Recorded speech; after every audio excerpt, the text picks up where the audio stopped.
The first thing you noticed about the Vignetto Club after midnight wasn't the music. It was the silence beneath it.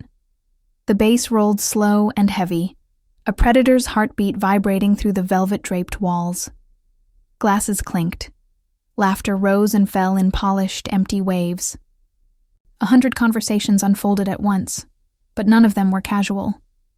They were negotiations disguised as flirting, threats hiding behind smiles, promises tucked into the lift of a champagne flute. And beneath all of it, there was a quiet, a stillness, the kind that only existed where money was old, power was inherited, and consequences were permanent. Ara moved through the center of it like smoke. Her uniform was simple, black vest, white shirt, hair tied back, but she had turned it into armor. She didn't stand out. She didn't fade either. She existed in that perfect in-between space where her presence didn't disturb the ecosystem of the room. She poured 12-year whiskey. She twisted garnishes into bright citrus curls. She wiped down the marble bar so often it reflected like water. She remembered every face and name, but no one remembered hers. Invisibility was not just a skill. It was survival. She felt the club the way some people felt weather. In the air. In the vibrations. In the instincts that lived deep in her bones. And tonight, the air felt wrong. Thick. Charged. Like the moment before a lightning strike. She kept catching movements that didn't fit the rhythm of the room. A lingering glance. A too-sharp whisper. A man in a suit who wasn't drinking, only watching. Something was going to happen. She didn't know what. Only that the night had shifted course. Then the doors opened and she understood why. Lorenzo Volkov did not need an introduction. He didn't need guards flanking him, or the subtle coil of muscle beneath his tailored suit, or the faint silver threading through dark hair to signal age and authority. He didn't need the hush that fell like a curtain when he entered. The room simply reacted to him. The wealthy sat straighter. The dangerous became still. The women sharpened their smiles. The men counted their alliances and debts. He was known by many names, some whispered, some sworn, some printed in newspapers that could only imply his existence rather than state it. But the wolf was the one that held. Ara didn't look directly at him. She'd learned long ago that predators noticed when prey stared. But she felt him. His presence had weight, like gravity that pulled the air tight around him. He didn't scan the room like he was searching. He scanned like he was confirming ownership. She turned her attention back to her bar, but her pulse was no longer steady. She wiped an already spotless glass, reached for a bottle she didn't need. Anything to keep her hands busy. A group of men shifted at the far end of the bar. Their voices were low, quick, strained beneath the practiced ease. One of them kept darting glances toward the entrance. The angle of his shoulders was wrong, tense, ready. Ara recognized it instantly, the look of someone waiting for violence. Her hand paused mid-reach. The silence beneath the music was no longer a silence of power. It was the silence of a predator about to strike. And every instinct she had, every scar and memory that had taught her when to disappear, whispered the same warning. Tonight is different. Tonight, someone will not leave this place alive. The bass rolled slow beneath the floor like a heartbeat you could feel in your bones. But the silence under it had changed. It was no longer watchful. It was waiting. I kept my eyes down. I polished, glasses that were already clean. I moved like air around people who loved to think they owned it. Then the door opened again. No one announced him. No one needed to. The room reacted before minds even caught up. Lorenzo Volkov stepped forward. He did not walk like royalty. He walked like inevitability. Dark suit cut sharp enough to draw blood. Shoulders relaxed, hands empty. As if he had never needed to hold a weapon, because the room itself would hurry to obey him. The crowd shifted just enough to make space without appearing to move. Like a tide pulled by a moon, they pretended they did not fear. He stopped at my bar vodka. Crystal head, Neat. His voice was low. Smooth, precise. No warmth. No need for it. My fingers trembled only once when I reached for the bottle, only once. But his eyes caught it. A flash of pale winter gray. Not curiosity, recognition. Like he had seen fear just like mine before. I poured careful silent. Then someone slid in beside him. Too fast. Too eager. Marco Jr. manager, sharp suit. Cheap eyes. He did not belong near power. He only wanted to stand close enough to feel like he mattered. I will take care of that for you, he said with a grin that tried too hard. He took the glass from my hand. Something inside me went still. Not fear. Memory. Marco reached into his pocket, pulled out a small clear vial with no label. No hesitation. Just one drop. One silent death. Disappearing into the vodka, like it had never existed. This was not a mistake. Not curiosity. Not nerves. This was a kill. The room continued laughing, dancing, drinking. But all of it felt far away, muted, as if I had slipped underwater. My father once told me, if you see the knife, you move. If you do nothing, you are already dead. I wrote the words before I had decided to. I slid the napkin to the edge of the bar. Close to his hand. Don't drink it. Smile and leave now. I turned like I was reaching for another glass. Like it was nothing. Like I was no one. But he did not leave. He did not smile. His hand closed around my wrist. Not hard, not painful, but final.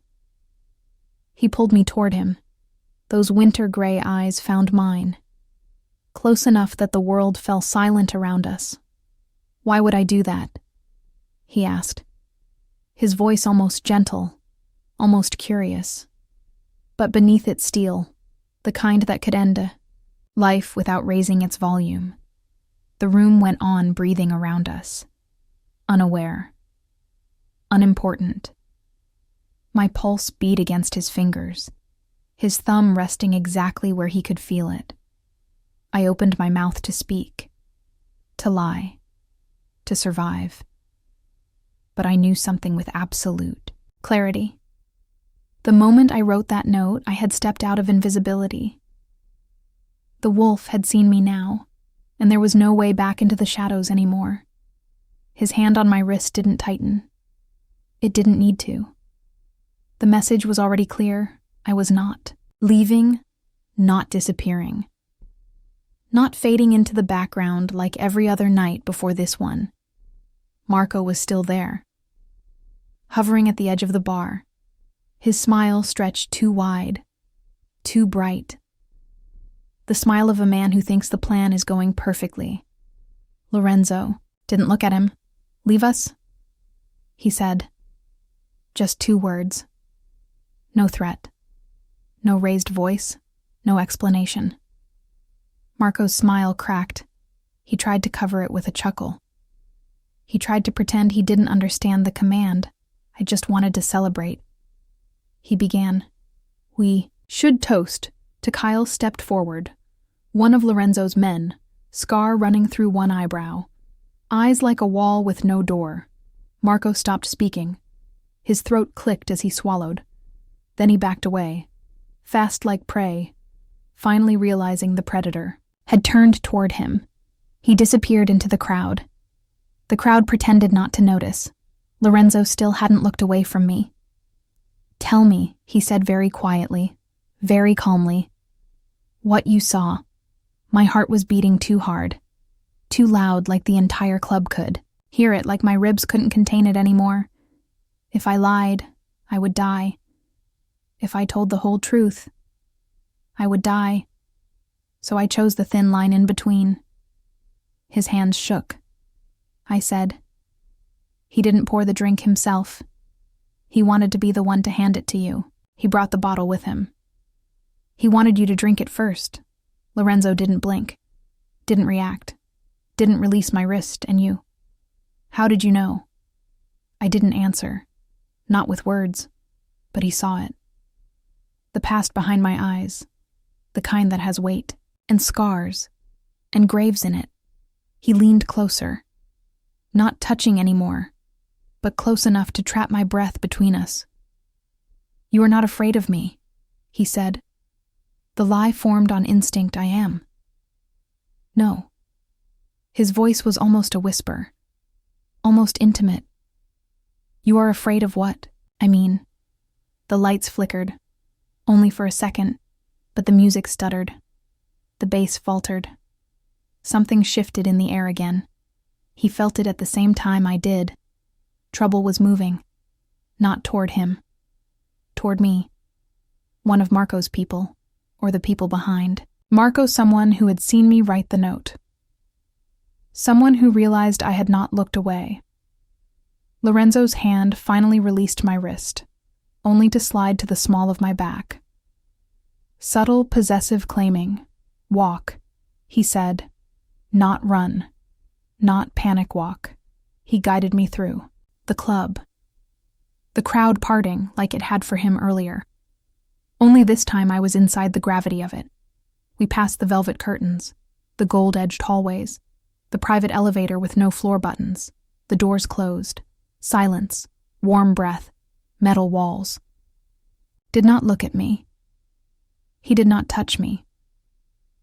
But I felt watched. Scene marked. He spoke only when the elevator began to move. "You interfered," he said. "You changed the outcome. That means you are no longer part of the background." His reflection in the metal was sharp enough to cut. "Now you are part of the story." The elevator opened, and my life before this moment ceased to exist forever. The elevator doors slid open into a hallway I had never seen before. A private exit, dim lighting, no music, no witnesses. The city noise felt far away. Too far. Like we had already left the world I understood. His hand rested lightly on my back as we walked, not dragging, not forcing, but directing. Like he knew I might try to run. Like he knew I wouldn't outside. The alley was washed in cold blue light from a single flickering bulb. Rain had fallen earlier. The pavement gleamed like a mirror made of dark water. A black Rolls-Royce waited. Engine already running. Windows tinted deep enough to swallow the night. The rear door opened without being touched. Kyle stood beside it. Expression, unreadable. A sentry carved from bone and shadow. "Get in," Lorenzo said. My breath hitched. I looked back once. The club door closing, the glow behind it, fading. The bass becoming just a memory under my skin. That was the last glimpse of the life I knew. Cheap shoes, small apartment days blending together. I stepped into the car.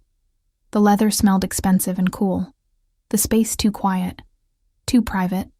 Lorenzo slid in beside me. The door closed with a muted thud that felt like a verdict. We drove, the city blurred past. Lights became streaks of gold and red.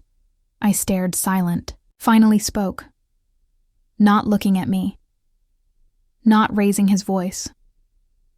"Marco will already be running. Those who sent him will learn you interfered." The words fell like stones. "They will come. Not for me. For you." My pulse stumbled. My hands went cold. Why I whispered. He turned, his head. Those winter gray eyes found mine again. Not cold. Not kind. Just absolute. Because you acted. Those who act change outcomes. Those who change outcomes are remembered. Those who are remembered must be removed. I swallowed. The truth was too sharp to deny. So what happens to me now? The car slowed, turning into an underground garage lit with sterile white lights, marble pillars, security cameras, silent guards, no escape routes. Lorenzo answered without hesitation. "You come with me." I stared at him. Disbelief and something darker stirring in my chest. To be safe, I asked. Or to be kept. He didn't blink. The same thing he said. The elevator in the garage required a hand scan, then a key card, then a code. He stepped inside. I followed. We rose. The air getting quieter, thinner, heavier.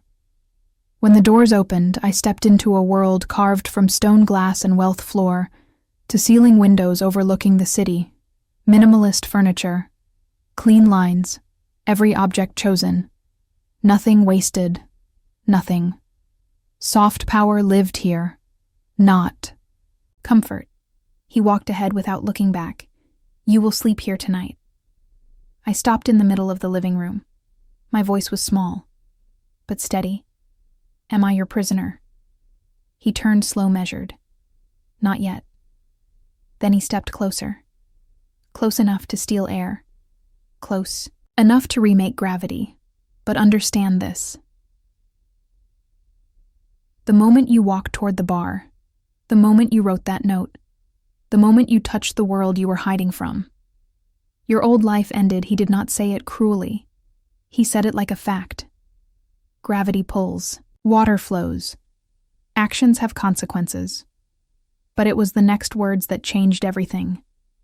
Now you belong to the outcome, not to him, not to danger, to the story that had already begun, and there was no going back. Not anymore. The guest room door closed behind me with a soft click. It should have sounded gentle. It sounded like a lock. The room looked like a hotel suite for someone with no past and no future. White sheets, white walls, everything too clean, too new, too empty. I stood there with my hands still, trembling. My entire life had been reduced to the bag hanging from my shoulder. 2 shirts, 1 pair of jeans, a cracked phone, a key to a door I would never return to, a version of myself I had already lost. I sat on the edge of the bed. The silence pressed in close. Not warm, not comforting, but waiting. Someone knocked. Not Lorenzo. I could feel his presence before I ever saw him. This knock was less than that. More cautious. I opened the door a sliver. Kyle stood there, a folded stack of clothes in, his arms. He did not look at me directly. His voice was low, flat, practiced. These are for you. Breakfast is at 8. He did not wait for questions. He walked away like a shadow retreating from light. And the elevator doors swallowed him whole. I closed the door again. The clothes were soft. Beautiful cashmere fabric that whispered luxury with every movement. A life I had never touched was now being placed on my skin. Morning came slow. I had not slept. My thoughts ran circles. No answers.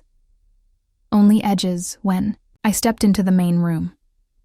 The city lay stretched beneath the glass walls like a map I no longer belonged to. Lorenzo sat at the table, coffee in hand, reading something on a tablet. He did not look up as I entered, but he knew I was there. I could feel that awareness settle over me like a cloak. Sit. I sat. A plate was in front of me, fruit bread warm from a bakery, coffee rich and dark. My stomach twisted. Hunger and fear fighting for space. Marco was found this morning. Lorenzo said, still not looking. Up found. My voice cracked in. His apartment. An apparent suicide. The words hit like impact. Sudden. Violent, silent suicide did not happen in this world. Suicide meant silenced. Suicide meant erased. Someone had cleaned up the attempt someone wanted to make. Sure, there were no loose ends, no witnesses, no me. I stared at Lorenzo. My voice barely a breath. So I am next. He finally looked at me.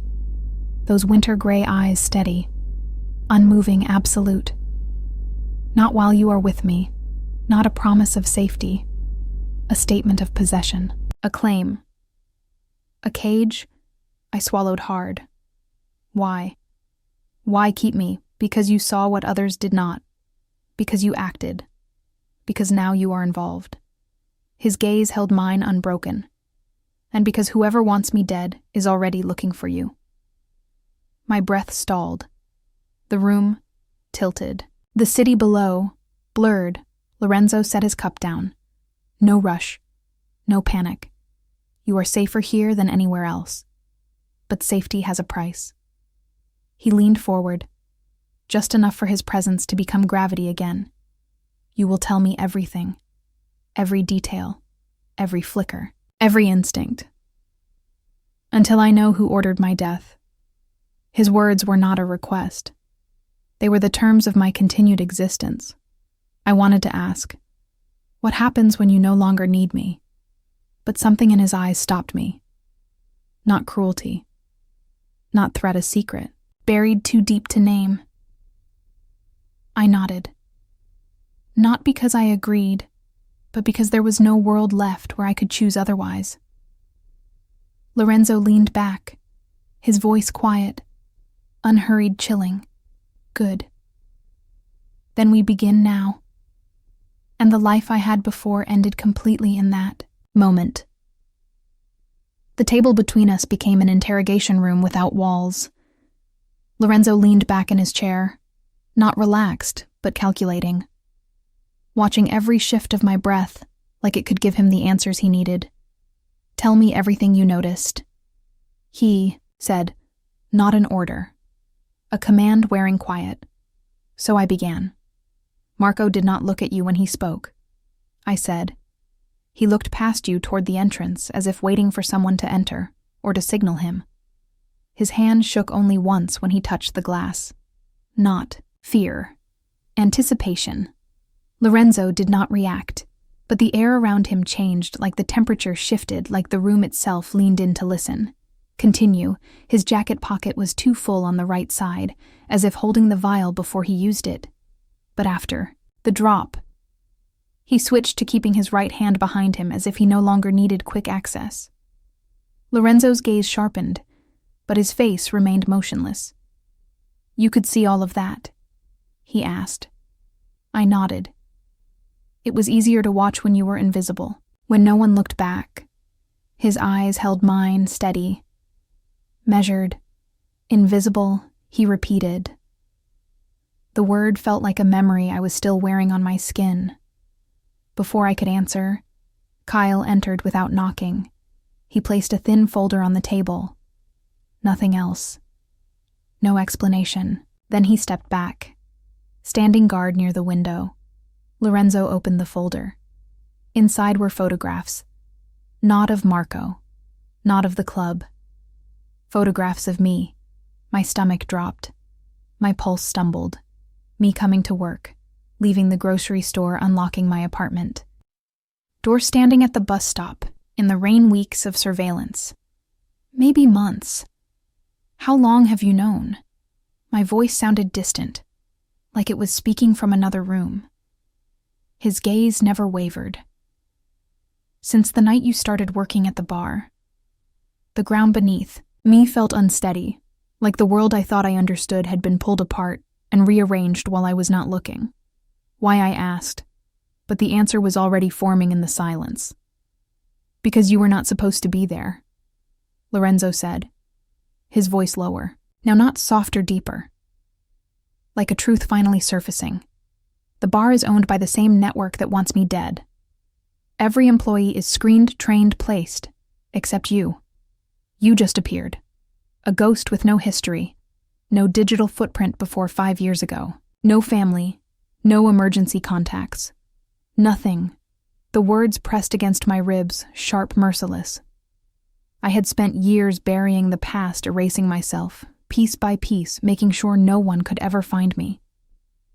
But someone had, and someone had placed me in his world. Long before tonight, his hand rested on the table open. Still centered. You think you warned me, Lorenzo said. But you were already part of the strike. My breath caught pain, fear, and something deeper, something I didn't want to feel. rose in my chest, shook my head. I did not do this.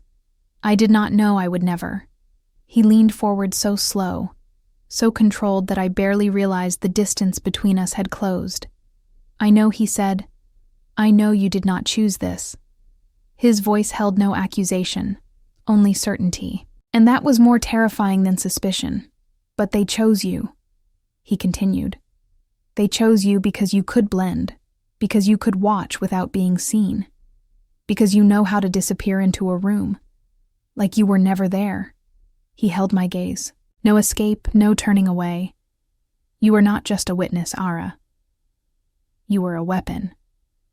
My heartbeat stopped just for a second, but I felt it. The moment something inside me shattered and something else took its place. Lorenzo's voice dropped to a quiet truth. The only question left now is whether you were meant to kill me, or save me. The silence after his question did not feel like silence. It felt like a blade held just above my throat. Not touching, but promising. I did not breathe. I did not blink. I did not look away. I don't know. I said, my voice quiet but steady. I meant I don't know why I was placed there. I don't know who is behind it. I don't know how I became part of this. Lorenzo watched me. Not the way men watch women. Not hunger. Not judgment. It was analysis. A mind measuring a mind. He did not ask again. He did not need to. He had heard the truth in my voice. Or maybe he heard the terror beneath it. He stood slow measured. Every movement was controlled. Precise. The way a wolf moves when it knows there is no need to chase, because the prey is already within reach. Come with me, he said. No explanation. No reassurance. I followed. The hallway was long and silent. Our footsteps. The only sound, he stopped at a door I had not noticed before. A door of dark wood and iron hinges, weight in every detail. He opened it. Inside was a room. I should not have seen a private operations center monitors glowing dimly. Maps, photographs, names, timelines, connections. The world behind the curtain of ordinary life. Kyle was already there, along with two other men, one tall, one short, both silent, on. The wall was a picture. Marco alive, smiling, standing beside another man. The other man had eyes like an animal that had chewed through steel to survive. His name was written below the image. Silas Hawk knew power. Knew money. No loyalty except to advantage. A ghost rising through the criminal world too fast to be natural. My chest tightened. I knew that face. Not from memory. From instinct. From the kind of danger you recognize without needing to remember where you learned it. Lorenzo spoke without raising. His voice hawk has been aligning with politicians, crime families, foreign investors. He wants to dismantle old power and rebuild it in his design. For that, he needed to remove me. Not to rule what I rule, but to erase me as an idea. The room felt colder, as if the temperature had dropped around us. Then Lorenzo turned toward me. And he needed you. The words hit hard me. Why? Because no one watches the quiet ones. No one suspects stillness. No one sees the girl behind the bar. I felt the truth of it. Like a flame blooming in my lungs, he stepped closer. His presence overwhelming in its steadiness. But you did not do what they expected.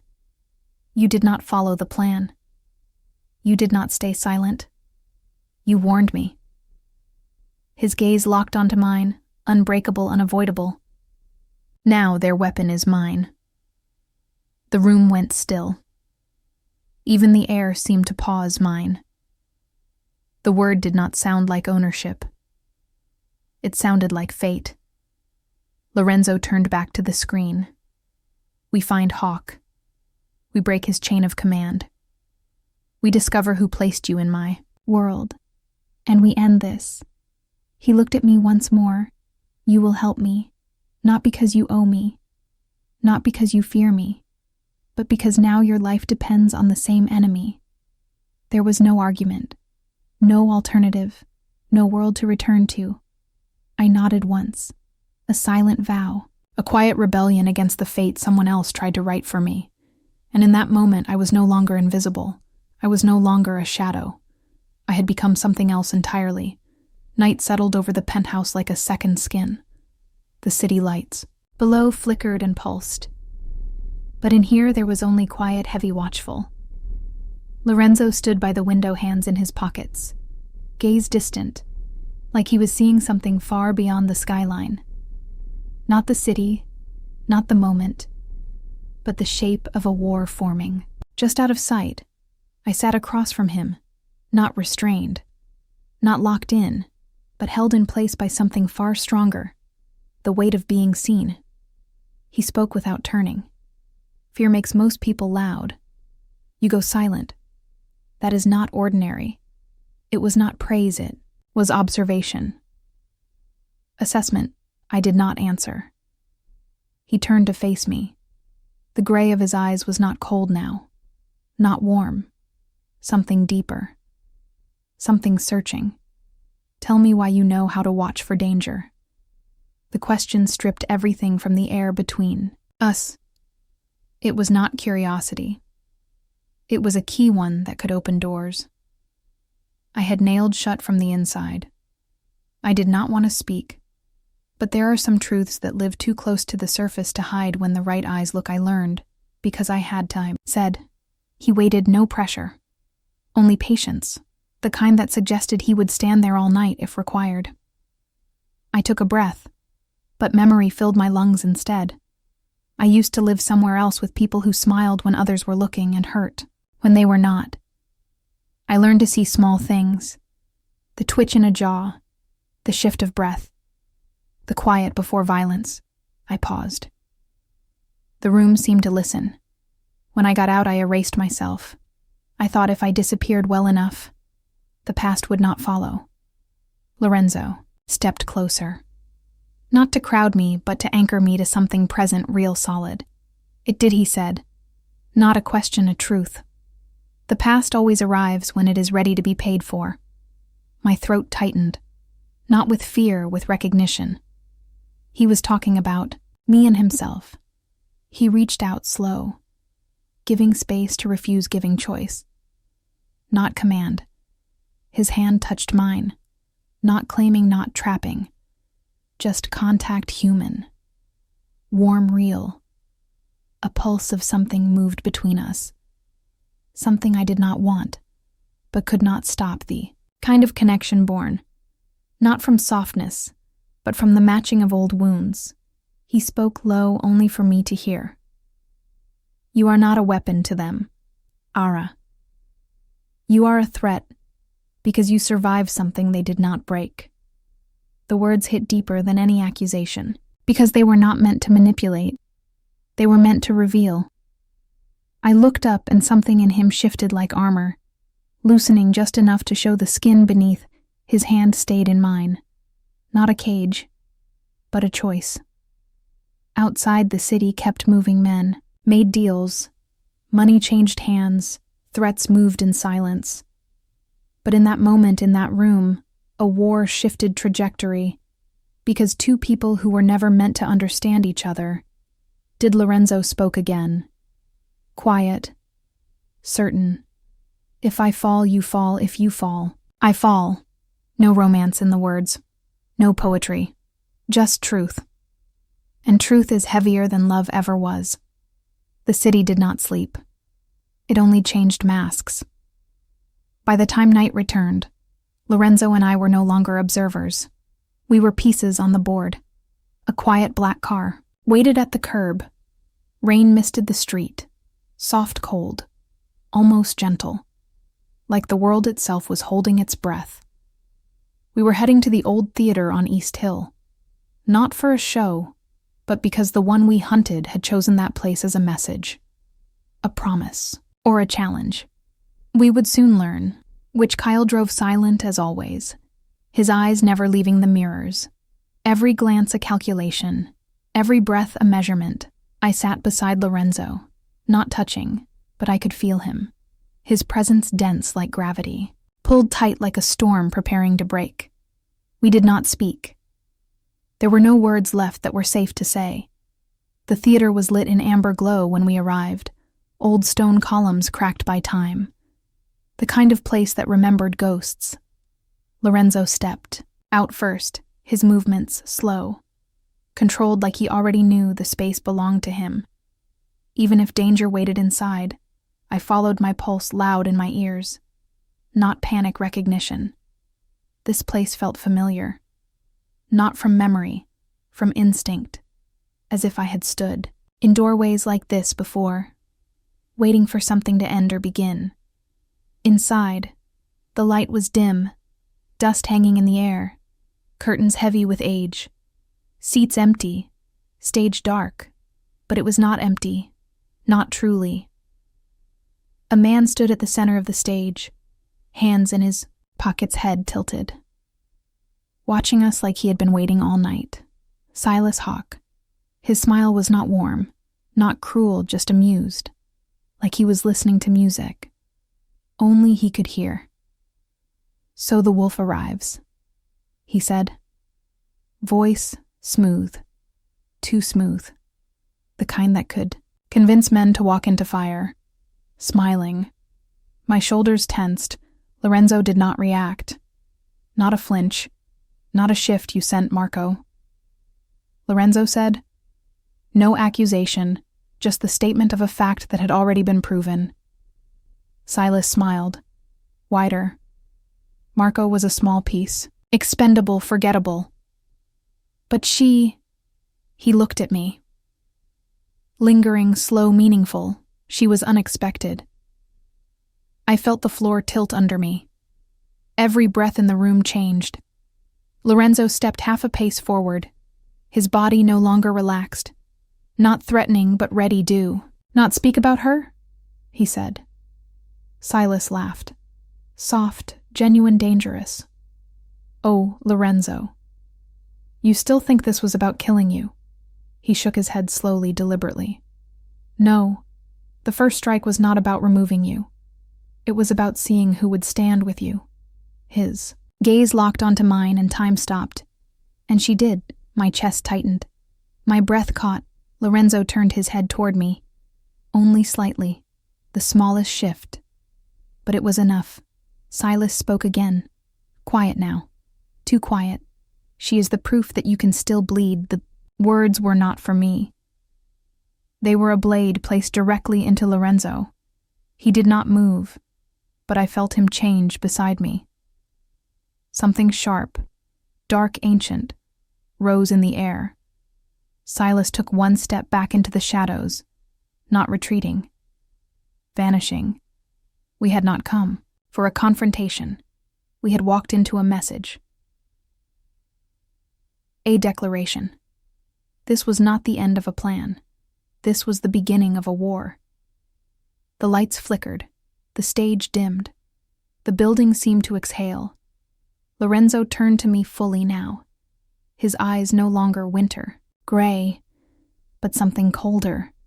Something that promised ruin. "They know," he said. I swallowed, my voice breaking from the weight of the truth.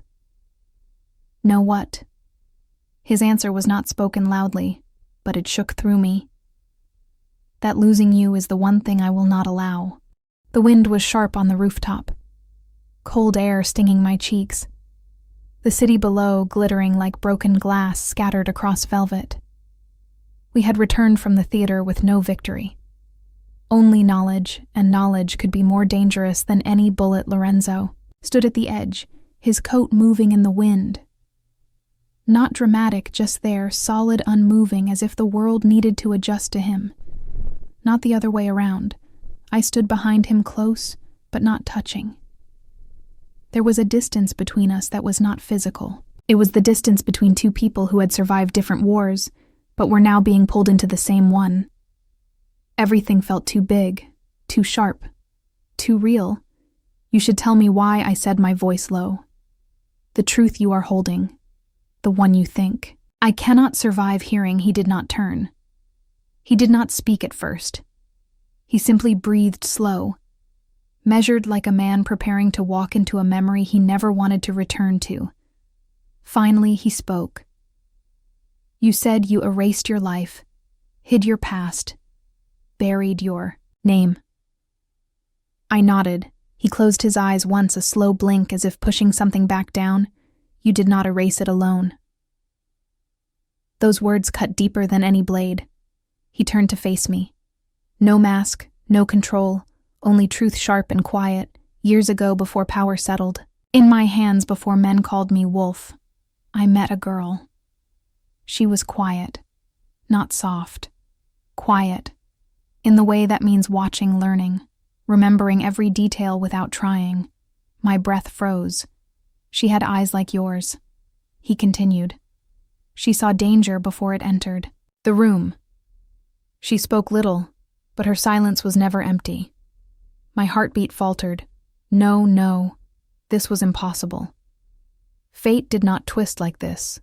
Fate did not loop back with teeth. Her name was Ara. He said. The world tilted. The rooftop swayed. The sky pressed. Too close. Not me, I whispered. Not possible. I would remember, I would know. But memory is not kind. Trauma buries what it cannot survive, and survival demands forgetting. Lorenzo stepped closer. Slow as if movement itself could shatter me. There was a fire, he said. His voice was quiet.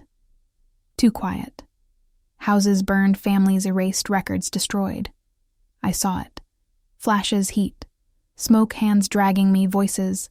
Shouting, run. Run now. Don't look back.